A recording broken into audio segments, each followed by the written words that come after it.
What's up, everybody? Welcome back to another Pitt mailbag here on the Pittsburgh Post-Gazette Sports Now YouTube channel. I am Noah Hiles. He is Chris Carter. We are your Pitt beat here for the PG. And Chris, another very somber Monday afternoon as we record this for Pitt fans. We just got back from Pat Narduzzi's Monday media availability, and it just keeps getting worse for the Panthers. Yeah, I mean, they're 4-4 now, Noah. So, this was not a place that Pitt fans saw their team being. This was the chance for the team to show and the program to show that, hey, they're ready to rise to new heights. They're ready to be more than just that one run. And now it's pretty much a given that they're not going to win the ACC Coastal. Now they're fighting to get back and to make the rest of the season, I think, a decent season moving forward. Yeah, and as always, we've got some questions submitted to us by our readers, either on Twitter or via email. You can find out how to submit those to us via Twitter or email in the file online at our website, and you can also see on our social media when we call for them. But we'll just jump right into them now, and we'll start off with the question that we got asked last week. We'll probably be asked this every week for the remainder of the year, but we'll answer it again. Alan wants to know, will they fire Frank Cignetti after the season? Alan, I don't know. I would have to imagine it would be considered if they only win 4 games. If they lose out, then yes, someone's head's going to roll, and it's not going to be Narduzzi because they just extended him. So Cignetti would be the easy target, I would think. I don't think they're going to fire Randy Bates, the defensive coordinator, because even with the high point totals that have been put up on Pitt's defense, I think if you look at actually what happened in the games, Pitt's defense has played pretty well this year. And those 3 touchdowns they allowed in the fourth quarter, I wrote about it in my story Monday afternoon. There were 36 plays ran on offense in the fourth quarter against North Carolina, and all 36 of them took place on Pitt's side of the field. Not one play was on North Carolina territory, both either when Pitt had the ball or North Carolina defensively, which means the offense really screwed over the defense in that game, and that's happened a whole bunch of times. So you can make the argument that, yeah, someone's head's got to roll if they're going to only win 4 games, but I don't think they're only going to win 4 games. I think they'll give Frank Cignetti Jr. at least one more year to prove himself. Carter, do you agree? Yeah, I think at least 1 year. You don't want to just oust a guy in a single season, because then you're also setting the tone for other hires that you want to make when you want to get another, like a highly touted offensive coordinator come in under Pat Narduzzi, and they'll be sitting there saying, "Well, wait, what are you going to really do? What if I get a quarterback who plays as poorly as Kedon Slovis? Would you fire me after a season?" And I just think that's part of it that goes. I know that fans don't want to hear all that, but you know what? That's a real thing. And, I'm not 100% sure that what Pitt's going through is about the offensive coordinator. There's plenty of plays where I think Kedon Slovis needs to make a good throw. And, even on some of the ones he connected on, there was a deep bomb that he connected to Jared Wayne that got them inside the 10. I think it was the second quarter, maybe. Mm-hmm. He got it there, and Jared Wayne caught it, and it was a big play. But, even on that play, the ball hangs. Jared Wayne was gone for a touchdown. The ball hung in the air for way too long. He had to come back for it, win a jump ball. And if that was an occasional thing along with other really good throws, that's acceptable. But it's not acceptable when that's your biggest play that you've made. And I think that's the problem that Kedon Slovis has had. And could there be behind the scenes things that Frank Cignetti isn't doing, to help Kedon Slovis as best as he could? Maybe. I don't think so, because Frank Cignetti's, he's coached Eli Manning. He's been all around from anywhere from the NFL to college football. So, I'm not 100% certain. But, I think it's a situation where, he designed an offense to be built around, this superior running attack. I think the running part worked. The passing part hasn't worked, and it's primarily because of quarterback play. So we'll have to see how that plays out the rest of the year, and I think a lot of this depends on, does Kedon Slovis come back next year? What do they expect of Kenny Minchie to come up that fast? Do they get another guy out the transfer portal next year? A lot of that factors into this decision. It's just, I think it's too early to tell. They won't fire him before the year is over. I know that much. Yeah. And you hit on another point, Carter. I think it just really depends on, what they do with Slovis moving forward. If they believe in Slovis more than Cignetti, then maybe. If he's coming back for one more year, maybe you bring in a new OC and you recruit quarterbacks differently. I think they'll both be back next year personally, but we'll move on. Rachel wants to know, why should anyone have faith that Pitt can win another game this season? Has it got that bad, Carter? Jeez. Where this team that was, at one point in time ranked for the whole first month of the season. And don't get me wrong, it's been bad. They're 1-3 in their last 4. They're all it's not good. But I'd like to think with games against Syracuse, a program they've beat 17 of the last 20 times they played them. Duke, Virginia, who are both bad for all intents and purposes, and Miami, who's struggling. I'd like to think they could win at least one of those, right? I think they absolutely can. It depends on which Miami you get. If Tyler Van Dyke is on fire, then I think they're in a lot of trouble. But we've seen this year, he's mercurial. One week he's really good. Next week he's really terrible. If they get terrible version of him, I think that they can beat up on those guys. But a lot of this will come down to, how do they respond to these moments? Back in 2020, I was covering this team when they were coming out of losing, I think it was 4 straight, because they lost to NC State by 1 point, Boston College by 1 point. Then they were routed by Miami and then utterly blown out by Notre Dame. And that was the lowest that I remember in the 3 years that I've been covering this team. That was the lowest I remember this team looking and this program looking, because after they get blown out by Notre Dame, Paris Ford opts out from the team, and they were already missing Jalen Twyman because he was sitting out because it was the COVID year. But that to me was like, wow, like this team is up against it. They were on the road against Florida State, and they were looking at maybe being a 3-win team that year. Like it was thought to be lost.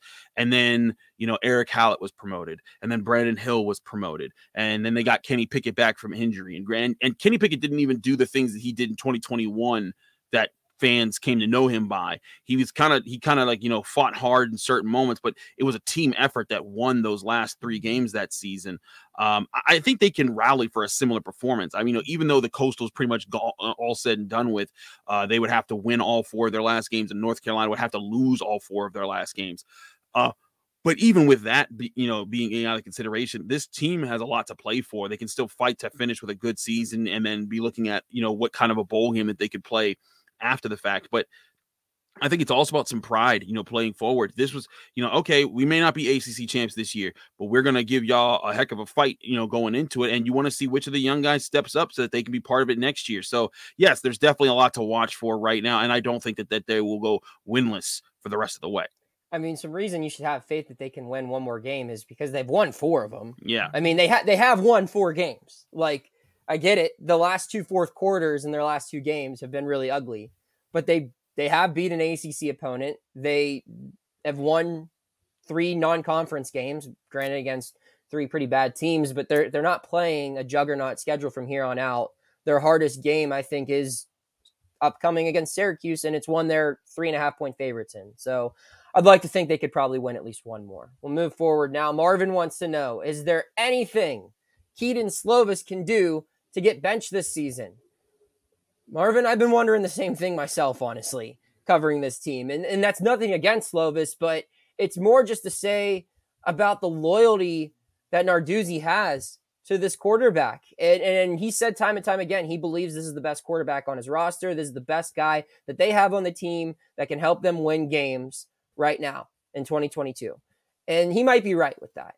But the lack of accountability for Slovis, as far as, his coaches have been putting it on him, it's starting to stand out to me that, yeah, this guy's not going to get benched because they're not publicly holding him accountable for anything. I was reading through the transcript this afternoon on Monday, and in a game where he had more incompletions than completions in a loss, where his offense gained, what did I write? 19 yards in its final 2 possessions of the football game, where they fumbled and went 3 and out. This guy, his name was not brought up once by Narduzzi. Not once in a 20-minute press conference was the quarterback's name said, and he's continued to struggle. So for that reason alone, I don't see him being benched. I think Pitt wants to have him back next year for whatever reason. Maybe they believe with a whole offseason to work with Cignetti, they can figure some things out and save both of their careers, essentially. And maybe they just feel that he's the easiest long-term option as far as bringing him back 1 year, redshirting Kenny Minchie, and then he'll be ready to go as a starter for the long-term, Menchie being him, after having 1 year to sit behind Slovis. That's got to be it, right? I don't see a way he gets benched. Yeah, I mean, I think that part of this is that they're I think that they're looking at, in practice, Nick Patty, as much as people like Nick Patty for the drive that he had in the Peach Bowl, and he's had some tough moments, I think that they're clear, like, man, like, when he was in against Tennessee, even before he got injured, it didn't look great. No. Nate Yarnell, I know people are excited about it, but I mean, the guy threw 12 passes against Western Michigan. I don't think that there's a lot of faith there. And here's my thing is that I think that Pitt's staff is, they're confident in Kedon Slovis. What does that say about the guys that they're not confident about? And I kind of, and that's not to say that these guys can't be better and they're doomed to just be who they are, but I think if they're saying this right now, it's because of what they're seeing in practice and what they're seeing on tape, because they don't just watch the tape that we see, as far as gameplay and things like that. They study tape from practice like religiously. Like when they're going in at the end of every day, they're watching all the reps, not just the players but the coaches, of seeing how did everybody do in every situation, and just going back, studying reps and what are tendencies that they need to work on. So like there's tons of information that we aren't privy to that they're getting. So no, I don't think there's much he can be due to get benched unless he has like a 4 or 5 interception game. And then, but also this is just who Pat Narduzzi is. Yeah. Like when Chris Blewett was missing field goals against Clemson in that huge game where they pulled off the upset, a lot of people were saying, get him out of here, get somebody else. And Pat Narduzzi, you could see him, he kissed him on the cheek and he was like, hey, young man, I'm going to need you. And sure enough, Chris Blewett went out there and made the game-winning kick in that game, and it's one of the best wins of his tenure. So, it may be to a fault at times, but it's part of who Pat Narduzzi is. I think it's why a lot of his players want to play so hard for him, because he puts so much faith in his guys. All right, moving forward, and Carter, I'll let you answer this one first. Is it fair to say that the defensive line, with the exception of Kalijah Cansey, has been a disappointment this year? Absolutely. You thought that this defensive line would carry this team through a lot more of those games where they weren't putting up offensive numbers. And, when I go back and I look over a lot of these games when I thought like, oh, this would be the time that they would take over, they haven't. And this is a group that brought back a lot of people. Like, it'd be different if this defensive line was Kalijah Cansey and a bunch of guys that I never heard of before, or a bunch of guys that, I saw that were lower down on the roster and they were working their way up and they're just getting used to it. That would be one thing. But I mean, Hava Baldonado's back, John Morgan's back, Desmond Alexander's back. Like, they brought those guys back, and David Green is back, Tyler Bentley's back. And then you got the up and comers like Deion Hayes, Sean Fitzsimmons, Devin Danielson. He was a starter last year at times, but he was also a guy that was kind of up and coming. But he's a guy you could either put on the he's back category, or look at. Or say that he's another up and coming. But either way, a lot of teams are just a lot of these players aren't delivering the same way. Pitt has been top 3 in the country in sacks for the last 3 years, Noah. Yeah. And right now they're number 4 in the ACC. If you had told me that at the beginning of the season, I would have said something is wrong. Yeah, that's the thing, Carter. I mean, you talked about the position groups in the preseason and groups that you might have to worry about, groups that you wouldn't have to worry about. And the way this group was advertised at the beginning of the year was it did not matter if they lost one person in a game, no matter who it was, they would still be fine as long as they had the rest of the group. Because you said about all these guys coming back and how they were 3rd in the country in sacks last year. They didn't lose anyone up front. Yep. They lost like one starter, and it wasn't like a big name or anything. Their top guys are all back. So for Narduzzi to sit here and say Saturday night and then reiterate it again Monday afternoon that the game changed because Kalijah Cansey got ejected. Well, sure. Yeah, he's their best defensive player. I'm sure that would help North Carolina in some aspects. But where's the rest of these guys? Where are the rest of these guys who can win their one-on-one matchups? Where's Habakkuk Baldonado? Where's Desmond Alexander? Where's David Green? He got hurt, I guess, so you can maybe give him a little bit of a pass, but he did play afterward until he got hurt. I think he got hurt in the 3rd quarter. But where's John Morgan? Where are all of these guys who at the beginning of the year had all this hype around them, who, when Alexander went down against West Virginia, John Morgan stepped up and he played well. Well, where's that good play been recently? It can't just be Kalijah Cansey up front. This group is not like the receiving group, where when they lost their best player in the offseason with Jordan Addison, everyone else was forced to take on a role that they might not have been ready to take on. This group should have been ready to be as, there should have been 2 or 3 guys, maybe not as dominant as Cansey, but it should have been having great seasons as well. He wasn't the only one picked to win awards in the preseason, and he's going to be the only one that comes close to winning any sort of accolades in the postseason. And that's the reason behind it is maybe a little bit injuries, but it's production. These guys just aren't producing. It is very disappointing. I will say again, I don't think the defense is nearly as bad as the final scores of recent show, but still, the defensive line was supposed to be this elite unit. Some big national publications were saying it was a top 10 unit in the country, and it simply has not been that. It just really hasn't. They've had their opportunities to do it. They played great opponents, but their inability to finish, pressure has hurt linebacking play, and it's hurt play in the secondary as well. So they are relied upon in this defense to go in and make plays and make a difference, and they haven't made a big enough of a difference. We'll go on. We got a couple questions now. Real quick, where's Gavin Bartholomew? Why isn't he being used? I'm going to be honest. After the game against North Carolina, I went back after, I wrote my story, got the quotes, everything, got back to my hotel room. The first thing I did was rewatch the condensed game on YouTube, like the 25-minute highlight clips. Yeah. Because I wasn't convinced Gavin Miller played. I was like, did he get hurt? And I didn't notice it. And normally I don't miss those things. If someone's hurt, even if they come out without laying on the field or whatever, I'm normally pretty good at keeping an eye on the sideline and saying, oh, that guy's in a sling, or, oh, he doesn't have a helmet on. And I was like, I don't remember that happening to Gavin Miller. Sure enough, I'm watching the fourth quarter. You mean Bartholomew? Yeah, Gavin Bartholomew. My goodness, Gavin Miller's a baseball player I covered. I was like, who are we talking about? Gavin Bartholomew, excuse me. Can you tell I took a red eye yesterday and am running on no sleep? I go back to my original point, though. Gavin Bartholomew did play in every quarter. They did not target him very often. He did not have 1 catch. He only has 6 more catches this year than Jaden Bradley, who does not play for a college football team right now. Yes. That is a problem. They've got to figure out a way to get him involved because, some people think he's better than others. Regardless, he's your starting tight end. You have to get him more involved. I can't explain why he's not being used. I think it comes down to probably the quarterback more than anything, because I do see him being open more often than not.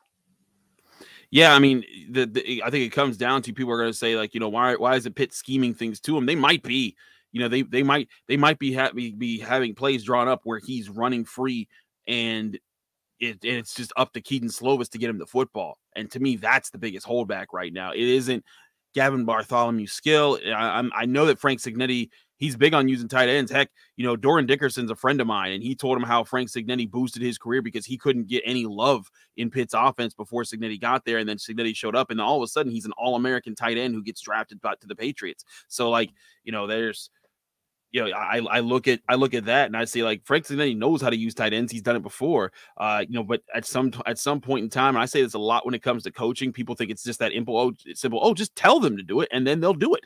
And then, but if you didn't tell them to do it, then you're a bad coach. And that's just what it comes down to. And so you can tell sometimes you can bring a horse to water and they just don't drink it. And I think that's what's happening with Kedon Slovis is they're showing him what he has to do, and I think he knows it. I think he knows it. He's frustrated. I mean, Noah, you were talking to me after the game about when Kedon Slovis was at the podium, and his frustration is visible. I saw it, after Georgia Tech. I was, when I was asking him, hey, what do you have to do this better? And he was like taking ownership. And that's the thing. He's taking ownership of it. He's not pointing fingers at anybody else. He's not saying, oh, well, if my line blocked better, or if my guys caught the ball, or if, Coach Frank called me some better play. He's not saying none of that. He's saying, this is me, man. I got to get this done. And I think there's a lot of frustration for a guy who threw 30 touchdowns for USC years ago, and now is struggling to get any touchdowns for Pitt. Yeah, my apologies, Gavin Bartholomew. Gavin Miller does not play for Pitt, to my knowledge. So we'll move on now. Final question here. It is, what is the reason behind Pitt's trouble in the fourth quarter? It seems like the team falls apart late in every game this year. Before I throw this to you, Carter, I got to point out, it's not every game. They earlier this year, they actually looked better in the second Yeah. half. West Virginia, fourth quarter, I think that's the best the offense looked on that game tying drive. That's the most in sync they've been through both the offense or through the pass and the run. Tennessee, they didn't look good in the fourth quarter simply because they had a backup playing on one leg. But in other games, I think they've looked fine. But recently, it has been bad. They've been shut out in their past two fourth quarters against Louisville and North Carolina. Chris, you want to guess why? I mean, I think it comes down to when the game's on the line, you need to be able to protect one. Your defense needs to be protected by its offense. You need to not be getting sent back out there. Drake May, we said going into this in his week, Drake May is a heck of a quarterback. Pat Narduzzi called him a first rounder. He looked like it. And Pitt was hitting him. That's the other thing. Like Pitt's defense was hitting Drake May, and I was like, okay, maybe he's gonna fold, and then he never did. And so to me, that's part of how you help with that. If you're the offense, is you stay on the field, you keep moving the chains, and you find a way to make it work. You find answers so that your defense doesn't always have to be the answer. But this is college football. There's a lot more high scoring in college football than there is in the NFL when it comes to teams breaking loose and getting more opportunities. At one point in the second half, Pitt led the game 24-14, and then they lost 24-42. And, as much as the defense gets blamed for that, the offense also gets blamed for not putting up points. And, I think it comes down to exhaustion on defense and offense not finding any answers in crucial moments. The last time they had a really strong fourth quarter was against Virginia Tech when they were running the ball. I think a lot of this comes down to poor quarterback play. And that's not something to say that Kedon Slovis, needs to give up or they need to get rid of the guy. But I think that, if they're going to move forward, if they're going to win some of these games, they need him. He doesn't have to be a high volume passer. He doesn't have to, have 158.3 passer rating. Although in college, I think you can get up to like 400 in passer rating. It's weird. But he doesn't have to be the perfect passer. He doesn't turn into Kenny Pickett. He just has to be efficient with his opportunities. I felt in the first half he was efficient because he was getting the ball down the field.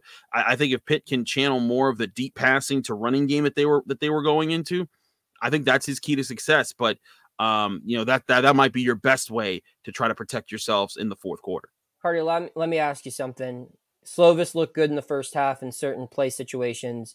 What were the type of plays where his passing looked the best? Shot plays and play action, especially play action. That's what right. I was going to point out. Kedon Slovis does not look good when the defense knows he has to throw the football. Yeah. Case in point.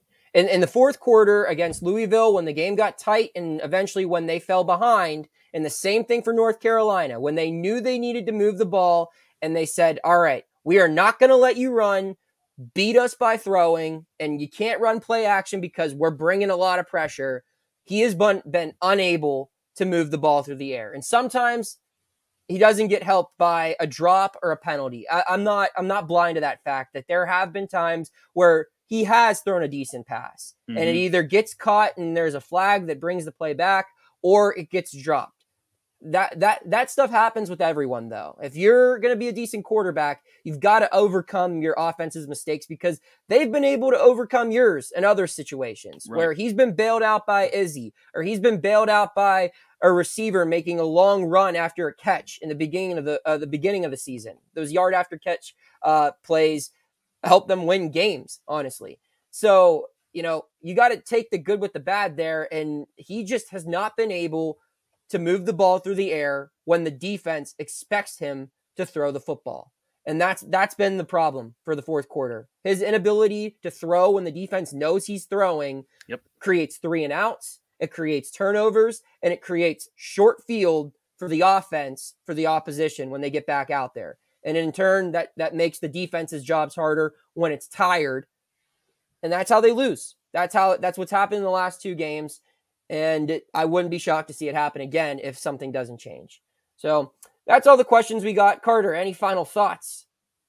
I think that there's still a lot of things that you can watch for in these final games. As far as, Kalijah Cansey, I think one thing like the linebackers, they, Pat Narduzzi was talking about them a lot in the bad angles. And, I wrote about that for my film study, as far as the bad angles that were taken on by this defense. I do think you'll see them play a lot better. I think you'll see them make improvements. And I think that, if you're a diehard Pitt fan, keep watching. I know that your season hopes have been dashed, but at the same time, this is your chance to see who are going to be the guys that step up next year or that they carry on next year for Pitt football, because they're going to need new leaders soon. You know, they benefited from the COVID situation by getting to keep guys for an extra season. That's going to be gone soon, and they're going to need some of their younger guys to start becoming the leaders of this program. I'd be intrigued to see who steps up in these final few games. Hit that subscribe button if you haven't already, and refer us to some friends. We're really close to 1,000. That was a goal when Carter and I were hired. We wanted to get to 1,000 before the end of the 2022 year, and we're really, really close to that. So hit that subscribe all button if you haven't already, and tell your friends to do that. Give us a follow on social media, and hang around. We'll have more content for you. Carter's got 3 shows a week on here. I've got a college football show, and we'll have a ton of good stuff for you on this YouTube channel. And Carter and I, we'll see you again next Monday or Tuesday. We record on Monday. Nonetheless, we'll see you soon. Thank you for checking out this content from Post-Gazette Sports. If you liked the video, please like it and subscribe to our YouTube channel. If you enjoyed it on Apple Podcasts, please rate us 5 stars on Apple Podcasts. For 6 months of digital access to post-gazette.com for just $6, click the link down in the description.